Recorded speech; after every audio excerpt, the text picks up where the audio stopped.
दिनैहाय सिखावा बेलेग रोखोमाव ओंखारदों रायजोफोर फुल CCTV फुटेजखौ होनो थांगासिनो दं आं बेखौहाय आं आदा थुप्लावनिफ्राय मोनदों CCTVखौ हरसे नागिरदों बिथांमोना दिनैबो खिन्थु बेलेग साइडजों साबदों दिनै खोला साइडजों थाबायनाया ओरैबायदि डेन्जार बिसोरो पार्टिया ओरैबायदि जाहैदों रुम भाराबो थायो खायसे जोंनियाव नङाबाबो एसे ओरै बेलेग साइडजों गोजानाव थायो आरोना बेलेगफोरनिजों बर' एरियायाव नङाबाबो ओमफ्रायहाय खावनोबा थाङो ओमफ्राय सानावहाय रेस्ट लाफैयो बे टाइप बेबायदि जाहैदों आरो दा जिखुनु जा बेनि सिगां मोनसे गोनांथार आपडेटखौ होगोन बिश्वजित दैमारि सारा माखासे खोथा बुंफोरथि होदों जायनि जाउनाव गोबाङा साननो हागौ मा बुंदों बियो नाथाय बिश्वजित दैमारि सारा आसाम आयेन आफादनि बुंथिगिरि स्पिकार जामालाय मा जानो बिथांनावबो गासिबो पावारा गैया आरो BTCनिखौ बिथाङा जेबो खालामनो हाया जायनि जाउनाव बाख्नायदोंसो हय बा बुंदोंसो हय प्रमद बर' सारमोनखौ बिसिनि सोरखारखौ गुबुन जाथिफोरनो मोनथाय होनाय मानाय होजोब्बायानो ना साराबो दुखु दङ सारनि मेगनखौ नाय आरो मोखांखौ नाय खुगाया बुंदोंब्लाबो नों उमुगानो बिदि डाइरेक्टखौ बुंनो हाला नाथाय बे रावफोरा मा नोंथांमोना नायलां ओमफ्राय सिखावनि भिडिअखौबो बेवहायथ' बयबो बिनि थागिरिफ्रानो मोनथाय दं बिसोर बयबो थांनानै थानाय बेखौ BJP जोंनि गिबि मन्थ्रिल' नङा जोंनि दानि आथिखालनि सरकार मानव गेदेर प्रमद बर' बिथांनि दैदेननाय बेनो दिनैहाय सरकारि भाबै थांखि लादों जे दिनै भिजन डकुमेन्ट्सनि बाथ्राखौ नोंथांमोना हयथ' मोनथिगौ रायजो राजायाबो मोनथिगौ जे बड'लेण्डआव बर'जों लोगोसे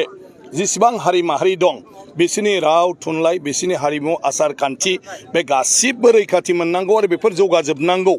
आरो बिनि थाखाय सेन्ट्रेल आरो स्टेट गभर्नमेन्टखौबो BTCनि सरकारा जेब्लायबो माने नारसिननानै बिसोरनि थाखाय खामानि मावहोगोन गतिके बे BJPनिल' नङा मानव गेदेर माने हिमन्त बिश्व शर्मा डांगरिया माने मानव गेदेर बिथांल' नङा बरन्स बयबो गाज्रि मोनगोन होननानैनो BJPआबो बे लाइनावनो सिन्था खालामदों दिनै माने मानव गेदेर प्रमद बर' बिथांनि खामानिखौथ' गाज्रि होननो हायाना नै 14ता जाथिखौ जेराव बिथाङा माने बे बड'लेण्डआव बिसोरबो थागिबि हिसाबै बर' बायदिनो बयबो जाहाथे मोजाङै बेवहाय थांनानै थानो हायो बिनि थाखाय राहा लामा लादों माने UPPL सरकारा गतिके बे लाबाय नालाय दा गासै सरकारानोथ' हारि माहारिनि खोथाखौ नोजोराव फैबायना आरो नोजोराव फैबाय नालाय दिनै गासै राजखान्थि हान्जायानो बे लाइनजों खोथाखौ बयबो बुंबाय जे बिथांमोननि थांखियाबो जे गासै बेवहाय रायजो जानाय हारि माहारिनि थाखाय बयनिबो थाखाय खामानि मावनाय गतिके मानसिफ्रा गोरोन्थि बुजिलायबाय थायो जे BJPआ बायह्रानि नङा BJPआ BTCनि मानसिफ्रानो BJP हिसाबै इलेक्सन गेलेगोन आरो देरहायोब्ला बिसोरनो बेवहाय बिबान लागोन आरो बे बर' अना बर'नि खोथा आथिखालाव जेबो गैला मानो होननानै बुङोब्ला दिनै जोंनि बर' दैदेनगिरिफ्रा बुजिबाय आरो बिनिखायनो दिनै बिथांमोनहा BTC सरकाराव थांखि लाबाय जे बर'नि अनगाबो गासै हारि माहारिनि थाखाय बिसोरनि गासिबखौबो इयुनसिम माने बिसोरनि हारिनि राव हारिमु आखुथाय बिसोरनि बायदिसिना नियम बिसोरनि सोलिनाय बायदिसिना आगजुफोर बेफोरखौबो मिउजियाम खालामनो थाखाय दिनै प्रमद बर' बिथाङा प्रत्येकता जातिनो मिउजियाम बानायनो थाखाय दिनै फान्ड होजोबदों गतिके ओंखायनो BJPखौ बुंलाया BJPआ बे नोजोरजोंसो नायनानै जेखौ बर'फ्रा लुबैयो बयबो जयै रायजो जानायखौ गतिके BJPआबो बेबायदिनो बेवहाय ज' खौसे जानानै सान्थियै थानायखौ लुबैयो गतिके ओंखायनो बेवहाय गोरोन्थि साननांगौ जेबो गैया दिनै खौसेथिनि बेलायावबो बुंदों जे हिमन्त बिश्व शर्मा मानव गेदेर बिथाङा जे मोननैबो हान्जाया खौसे जायोब्ला बड'लेण्ड ओनसोलनि सार्थनि थाखाय बर'फोरनि सार्थनि थाखाय बेवहाय जों मोजां मोनगोन होननानै बिथाङा बुंदों गतिके मालाबाबो BJPआ बर'फोरनि हेंथा नङा आरो दिनैनि बर'फोर जि मोनदों बे BJPआसो गासिबो दायथ' लानानै खालामबोजोबनाय दिनै 2003 मायथाइयाव BLTनि सुक्तिखौ सोर खालामदों जोंनि बाजपेयी मानव गेदेर बिथां आरो जोंनि माने बे समनि LK आडवाणी जितु डिपुटि प्राइम मिनिस्टार बिथांनि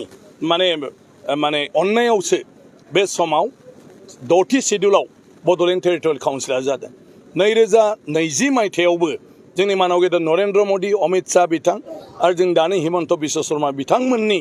माने अननायाव नाजानायावनो बे बर'नि गोरोबथाया जादों नङाबा बर'फ्रा दाबो आन्दलन खालामबाय थागौमोन दिनै गोजोनाबो बेजों फैदों जोंनि NDP बिदा फंबायफोरखौ माने हांख्राय हरनानै जि नांगौ जे जों नोंसोर गोसो गोजोनो होननानै बे सुक्तियाव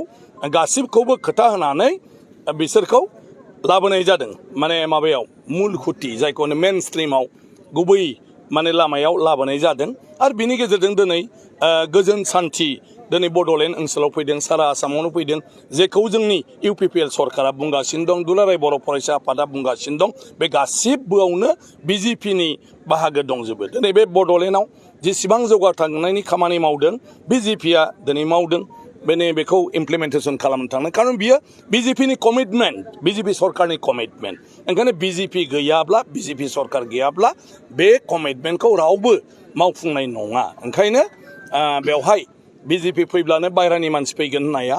बे नङा BJP फैब्लाबो BJPआ पार्टिल' नाथाय मानसिया जोंनिनो बिदा फंबाय गासिबो ओंखायनो जों बयबो